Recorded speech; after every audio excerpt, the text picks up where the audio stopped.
Welcome students to the new topic of the accounts, that is the company accounts. So in today's lecture we will learn about the meaning of company, characteristics of the company, and what is actually the main structure, formation, and what are the types of companies. Okay, so let's start. A company is a voluntary association of persons formed for some common purpose with the capital divisible into parts. Company ਕੀ ਹੈ? ਇੱਕ voluntary organisation ਹੈ। ਵੋਲੰਟਰੀਲੀ ਦਾ ਮਤਲਬ ਕੀ ਹੁੰਦਾ ਹੈ ਕਿ ਇੱਕ ਇਹੋ ਜਿਹੀ ਆਰਗੇਨਾਈਜੇਸ਼ਨ ਜਿਹਦੇ ਵਿੱਚ ਕੀ ਆ, ਜਿਹੜੇ ਪਰਸਨਸ ਹੈਗੇ ਨੇ, those persons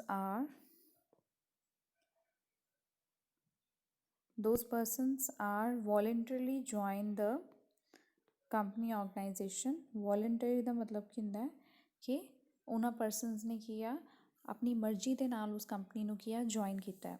ਠੀਕ ਹੈ, ਅਤੇ ਇਹਦੇ ਵਿੱਚ with the capital divisible into parts, ਮਤਲਬ ਜਿਹੜੀ ਉਹ ਉਸ ਕੰਪਨੀ ਨੂੰ ਸਟਾਰਟ ਕਰਨ ਵਾਸਤੇ ਕੈਪੀਟਲ ਲਗਾਈ ਗਈ ਆ, that is actually divisible into parts. ਮਤਲਬ ਉਹਨੂੰ ਕੀ ਆ, ਉਹ ਪਾਰਟਸ ਵਿੱਚ ਡਿਵਾਈਡ ਹੈਗੀ ਆ, ਜਿਹਨੂੰ ਅਸੀਂ ਕੀ ਆ, ਸ਼ੇਅਰਸ ਕਹਿ ਦਿੰਦੇ ਹਾਂ। It is created by law, that is why it is known as artificial person with the perpetual succession and common seal। ਇਹਦੀ ਕੀ ਹੈ, ਕ੍ਰੀਏਸ਼ਨ ਲੀਗਲੀ ਤੌਰ 'ਤੇ ਕੀਤੀ ਗਈ ਹੈ। It is created by law। It is created by law, it means the procedure to create the company is legal and it is why it is called artificial person, ਕਿਉਂਕਿ ਇਹਨੂੰ ਅਸੀਂ ਇੱਕ person ਦੇ ਤੌਰ 'ਤੇ ਨੈਚੁਰਲ ਪਰਸਨ ਨਹੀਂ ਕਹਿ ਸਕਦੇ, ਅਸੀਂ ਆਰਟੀਫਿਸ਼ੀਅਲ ਪਰਸਨ ਕਹਿ ਸਕਦੇ ਹਾਂ, ਬਿਕੋਜ਼ ਇਹਦੀ ਆਈਡੈਂਟੀਟੀ ਜਿਹੜੀ ਹੈ ਲੀਗਲ ਹੈਗੀ ਹੈ। ਜਿੱਦਾਂ ਇੱਕ ਨੈਚੁਰਲ ਪਰਸਨ ਦੀ ਆਈਡੈਂਟੀਟੀ ਉਹਦੇ ਇਲੈਕਸ਼ਨ ਕਾਰਡ ਤੋਂ, ਉਹਦੇ ਆਧਾਰ ਕਾਰਡ ਤੋਂ ਪਤਾ ਲੱਗਦਾ ਵਾ ਕਿ that this person is actually existing as a natural person in the eyes of law। In the similar way, the company is becoming when the company comes into an existence, it is existing as an artificial person in the eyes of law। and with the perpetual succession ਦਾ ਕੀ ਮਤਲਬ ਹੁੰਦਾ ਹੈ, ਜਿੰਨੇ ਵੀ company ਦੇ members ਹੁੰਦੇ ਨੇ, ਠੀਕ ਹੈ, ਕੋਈ ਪਰਸਨ ਆਉਂਦਾ ਹੈ, ਠੀਕ ਹੈ, ਕੋਈ ਜਾਂਦਾ ਹੈ, ਕੋਈ ਪਰਸਨ ਨਵਾਂ ਐਂਟਰ ਕਰਦਾ ਹੈ, ਕੋਈ ਪਰਸਨ ਜਿਹੜਾ ਉਹ ਉਸ ਕੰਪਨੀ ਨੂੰ ਛੱਡ ਕੇ ਜਾਂਦਾ ਹੈ, ਬਟ ਉਹਨਾਂ ਦੇ ਆਉਣ ਜਾਂ ਜਾਣ ਦੇ ਨਾਲ ਕੀ ਆ, ਕੰਪਨੀ ਦੀ ਐਗਜ਼ਿਸਟੈਂਸ 'ਤੇ ਕੋਈ ਫਰਕ ਨਹੀਂ ਪੈਂਦਾ। And a common seal, it means the company is existing with its own common seal, and it is a judicial person and in law exists as an individual just as a human being, but it has no physical existence because it has no body, no soul and no conscience। क्यों किया गया है? Because ਜਿੱਦਾਂ ਇੱਕ normal human being 'ਤੇ ਅਗਰ ਕੋਈ normal human being ਕੋਈ ਕਨਫਲਿਕਟ ਕਰਦਾ ਹੈ, ਕੋਈ ਕਿਸੇ ਤਰ੍ਹਾਂ ਦੀ ਗਲਤ ਕੰਮ ਕਰਦਾ ਹੈ, ਠੀਕ ਹੈ, ਉਹਦੇ ਉੱਤੇ ਕੇਸ ਫਾਈਲ ਕੀਤਾ ਜਾਂਦਾ, ਉਹਨੂੰ ਸਿਊ ਕੀਤਾ ਜਾਂਦਾ ਹੈ। ਇਨ ਦ ਸਿਮਿਲਰ ਵੇ ਅਗਰ ਕੰਪਨੀ ਦੁਆਰਾ ਕੋਈ ਗਲਤ ਕੰਮ ਹੋ ਜਾਂਦਾ ਵਾ, company can be sued by its own name. Clear? ਇਸੇ ਲਈ ਉਹਨਾਂ ਨੇ ਕਿਹਾ ਵਾ that the company it is a judicial person and it exist as the natural person, ਠੀਕ ਹੈ, ਜਿੱਦਾਂ ਐਗਜ਼ਿਸਟ ਕਰਦਾ ਹੈ, but with no physical existence because it has no body, no soul and no conscience।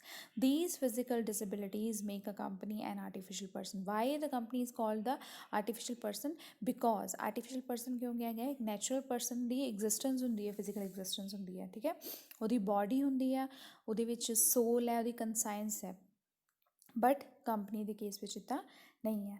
But even then it is existing as a separate identity from the person who is actually creating it. ਜਿਹੜਾ person ਇਹਨੂੰ ਬਣਾਉਂਦਾ ਵਾ ਅਤੇ company ਅਲੱਗ ਅਲੱਗ ਜਿਹੜਾ ਉਹਨਾਂ ਨੂੰ ਮੰਨਿਆ ਜਾਂਦਾ ਹੈ। So it is it is not a fictitious entity, ਠੀਕ ਹੈ, ਇਹ ਰਿਐਲਿਟੀ ਵਿੱਚ ਐਗਜ਼ਿਸਟ ਨਹੀਂ ਕਰਦੀ। ਸੋ ਜਿਹੜੇ ਮੇਨ ਇਹਦੇ ਵਿੱਚ ਕੀ ਹੈ, ਜਿਹੜੇ ਮੈਂਬਰਸ ਇਹਨੂੰ ਕ੍ਰੀਏਟ ਕਰਦੇ ਆ ਅਤੇ company that both are the different identities, ਠੀਕ ਹੈ।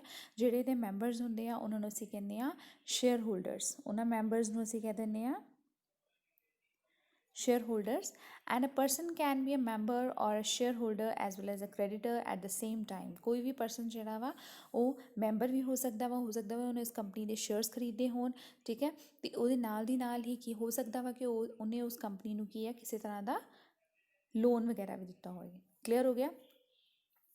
सो अगर ये मेन डेफिनेशन ਜਾਂ ਇਹਦੀ ਮੀਨਿੰਗ 'ਤੇ ਜਾਈਏ ਤਾਂ ਫਿਰ ਅਸੀਂ ਕਹਿੰਦੇ ਹਾਂ ਕਿ section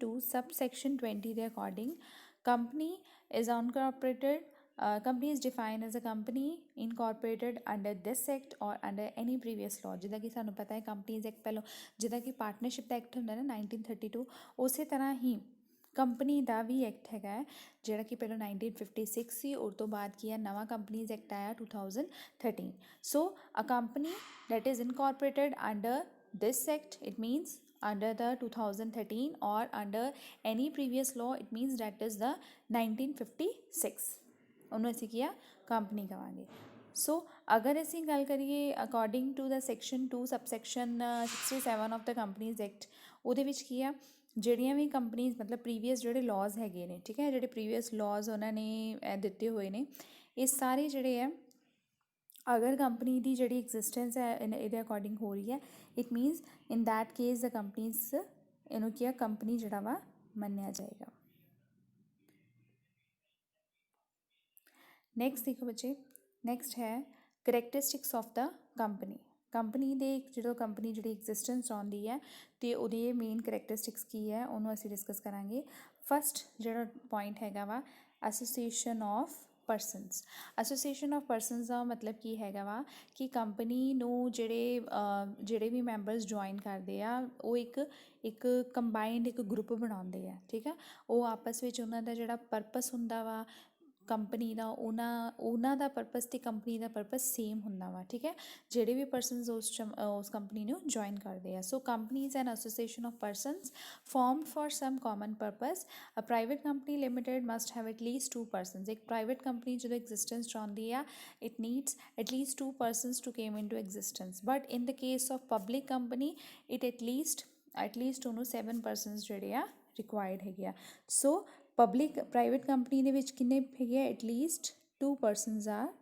required but in the case of public company at least 7 persons are required next point है separate legal identity ठीक है separate legal identity ਦਾ ਮਤਲਬ ਕੀ ਹੈ ਜਿੱਦਾਂ ਅਸੀਂ ਪਹਿਲਾਂ ਹੀ ਗੱਲ ਕੀਤੀ ਕਿ the company is having the legal status in the eyes of law ਠੀਕ ਹੈ ਕੰਪਨੀ ਜਿਹੜੀ ਹੈ ਉਹ law ਦੇ ਅਕੋਰਡਿੰਗ ਕ੍ਰੀਏਟ ਕੀਤੀ ਗਈ ਆ so it has a separate legal identity ਦਾ ਮਤਲਬ ਕੀ ਆ ਜਿਨ੍ਹਾਂ ਮੈਂਬਰਸ ਨੇ ਇਹਨੂੰ ਐਕਚੁਅਲ ਵਿੱਚ ਬਣਾਇਆ ਹੈ ਜਿਨ੍ਹਾਂ ਨੇ ਇਹਨੂੰ ਕੀ ਸ਼ੁਰੂ ਕੀਤਾ ਹੈ ਠੀਕ ਹੈ no doubt those persons are ਮਤਲਬ ਉਹਦੇ ਮੈਂਬਰਸ ਹੈਗੇ ਆ ਠੀਕ ਹੈ ਬਟ ਇਹਦਾ ਮਤਲਬ ਇਹ ਨਹੀਂ ਆ ਕਿ ਉਹ ਪਰਸਨਸ ਦੀ ਕੰਪਨੀ ਜਿਹੜੀ ਆ ਸੇਮ ਹੈ ਠੀਕ ਹੈ company is something different and the members who actually create that company are the 2 different ਔਰ ਇੰਡੀਪੈਂਡੈਂਟ ਆਈਡੈਂਟੀਜ਼ ਠੀਕ ਹੈ ਕਲੀਅਰ ਨੈਕਸਟ ਪੁਆਇੰਟ ਕੀ ਹੈ ਟਰਾਂਸਫਰਬਿਲਿਟੀ ਆਫ ਸ਼ੇਅਰਸ ਅਗਰ ਅਸੀਂ ਪਬਲਿਕ ਲਿਮਿਟਿਡ ਕੰਪਨੀ ਦੀ ਗੱਲ ਕਰੀਏ ਤਾਂ ਪਬਲਿਕ ਲਿਮਿਟਿਡ ਕੰਪਨੀ ਦੇ ਕੇਸ ਵਿੱਚ ਕੀ ਹੈ ਜਿਹੜੇ ਤੇ ਮੈਂਬਰਸ ਹੈਗੇ ਆ they are free to transfer their shares from one person or from one member to the another member there is no need to get the prior permission to sell the share in the market okay ਆਪਣੀ ਮਰਜ਼ੀ ਦੇ ਨਾਲ ਕਿਸੇ ਵੀ time ਜਿਹੜੇ ਆ ਆਪਣੇ shares ਖਰੀਦ ਵੀ ਸਕਦੇ ਆ ਤੇ ਵੇਚ ਵੀ ਸਕਦੇ ਆ but there in the case of private company ठीक है उस प्राइवेट कंपनी ਵਿੱਚ ਕੀ ਹੈ ਪ੍ਰਾਈਵੇਟ ਮੈਂਬਰਸ ਹੁੰਦੇ ਆ ਸੋ they are restricted or they are bound to get the permission from other members from other parties before selling their shares or before transferring their shares to any other persons clear next है limited liability the liability of its shareholders is limited to the unpaid value of the shares they have purchased ਜਦੋਂ ਸਾਡੀ ਜਿਹੜੀ company ਦੇ case ਵਿੱਚ ਕੀ ਹੈ ਜਦੋਂ liability ਜਿਹੜੀ ਆ ਉਹ ਸ਼ੇਅਰਸ ਦੀ ਅਨਪੇਡ ਵੈਲਿਊ ਤੱਕ ਜਿਹੜੀ ਆ ਉਹ ਲਿਮਿਟਡ ਕੀਤੀ ਗਈ ਹੈ ਉਸ ਕੇਸ ਵਿੱਚ ਕੀ ਹੈ ਸ਼ੇਅਰ ਹੋਲਡਰ ਸਿਰਫ ਜਿਹੜਾ ਪਾਰਟ ਉਹਨਾਂ ਦਾ ਅਨਪੇਡ ਰਹਿ ਗਿਆ ਹੈ ਸਿਰਫ ਉਹੀ ਜਿਹੜਾ ਵਾ ਉਹ ਪੇ ਕਰਨਗੇ ਇਹਨੂੰ ਇੱਕ ਐਗਜ਼ਾਮਪਲ ਦੇ ਨਾਲ ਅਸੀਂ ਡਿਸਕਸ ਕਰਦੇ ਹਾਂ ਸਪੋਜ਼ ਅਗਰ ਕਿਸੇ ਪਰਸਨ ਕੋਈ ਏ ਪਰਸਨ ਹੈ ਠੀਕ ਹੈ ਉਹਨੇ ਕਿਸੇ ਕੰਪਨੀ ਦੇ 10 ਸ਼ੇਅਰਸ ਜਿਹੜੇ ਆ 10 ਰੁਪੀਜ਼ ਈਚ ਠੀਕ ਹੈ 10 ਸ਼ੇਅਰਸ 10 ਰੁਪੀਜ਼ ਈਚ ਉਹਨੇ ਕੀ ਆ ਪਰਚੇਜ਼ ਕੀਤੇ ਹੋਏ ਨੇ 10 ਰੁਪੀਜ਼ ਈਚ ਦਾ ਮਤਲਬ ਇਹਦਾ ਮਤਲਬ ਸਪੋਜ਼ ਉਹਨੇ 8 ਰੁਪੀਜ਼ ਤੱਕ ਜਿਹੜੀ ਆ ਉਹ ਸਭ ਕੁਝ ਪੇ ਕਰ ਦਿੱਤਾ ਹੈ ਮਤਲਬ 2 ਰੁਪੀਜ਼ ਉਹਦੇ ਰਿਮੇਨਿੰਗ ਹੈ ਇਟ ਮੀਨਸ ਉਹਦੇ 2 ਮਲਟੀਪਲਾਈ ਬਾਈ 10 ਠੀਕ ਹੈ ਪਹਿਲਾਂ ਅਸੀਂ ਗੱਲ ਕੀਤੀ ਕਿ ਉਹਨੇ ਕੀ ਕੀਤਾ ਹੈ 10 ਸ਼ੇਅਰਸ ਠੀਕ ਹੈ ਅਤੇ 10 रुपीज़ ईच, ठीक है। तो मतलब उन्हें 100 रुपीज़ पे करने सी, उन्हें की है सिर्फ 8 रुपीज़ जोड़े पे किए हैं। 8 रुपीज़ मतलब उन्हें सिर्फ तो सिर्फ 80 रुपीज़ पे किए। इट मीनस 20 रुपीज़ रिमेनिंग वो जोड़े आ वो रह गए नहीं। इट मीनस अगर कंपनी ਨੂੰ ਕੱਲ੍ਹ ਨੂੰ ਲੋੜ ਪੈਂਦੀ ਹੈ तो ਉਹਦੀ ਲਾਇਬਿਲਿਟੀ सिर्फ 20 रुपीज़ ਦੀ ਬਣਦੀ ਹੈ, ਉਹ सिर्फ इन्ना अमाउंट ही ਜਿਹੜਾ ਵਾ ਉਹ पे करेगा। क्लियर। नेक्स्ट पॉइंट है optional common seal.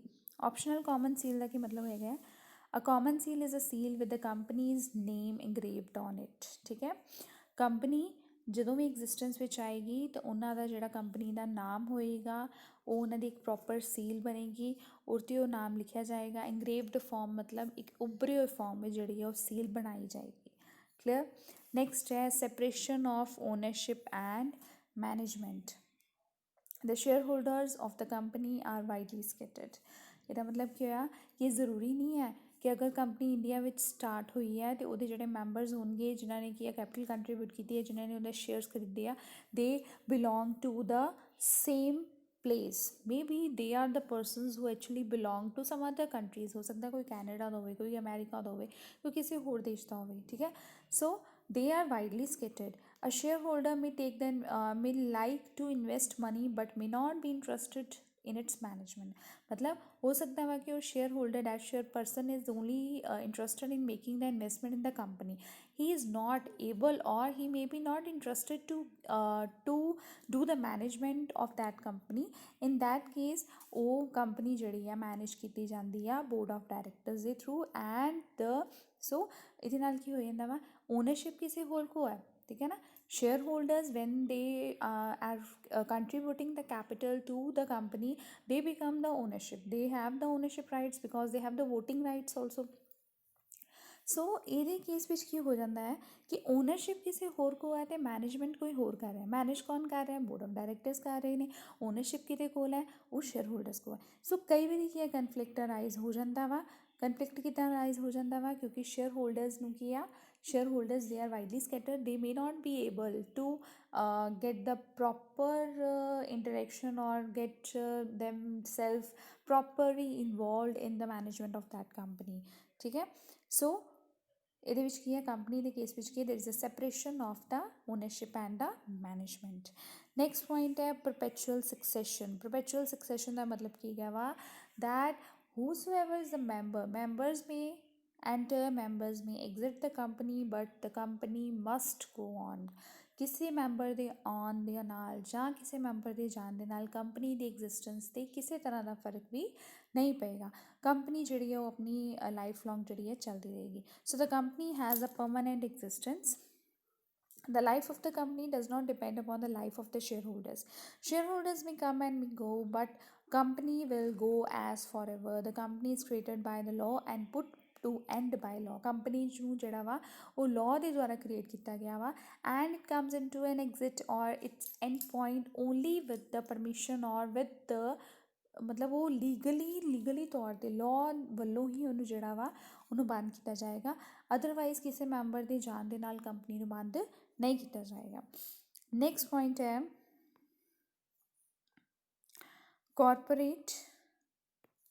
Corporate finance. Corporate finance का मतलब की है a joint stock company generally raises the large amount of funds। the capital is divided into the shares of small denomination। a large number of members purchase the share and contribute to the capital of the company।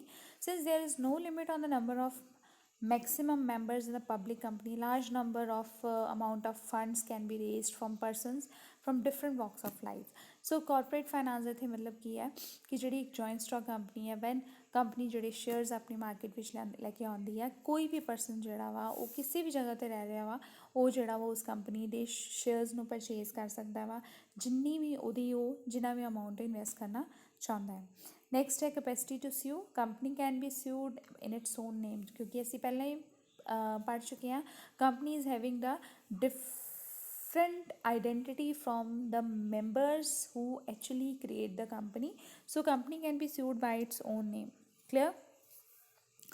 Next है publication of accounts. Publication of accounts का की मतलब है ਕਿ ਕੋਈ ਵੀ company ਜਿਹੜੀ ਆ at the end of the financial year ਉਹਨਾਂ ਨੂੰ ਕੀ ਆਪਣੀ ਜਿਹੜਾ ਅਕਾਊਂਟਸ ਆ ਉਹਨਾਂ ਨੂੰ ਕੀ ਆ ਮੇਨਟੇਨ ਕਰਕੇ ਉਹਨਾਂ ਨੂੰ ਡਿਪੋਜ਼ਿਟ ਕਰਵਾਉਣਾ ਪਏਗਾ। So the joint staff company is required to file the annual statements with registrar of the company at the end of the year end at the end of the financial year.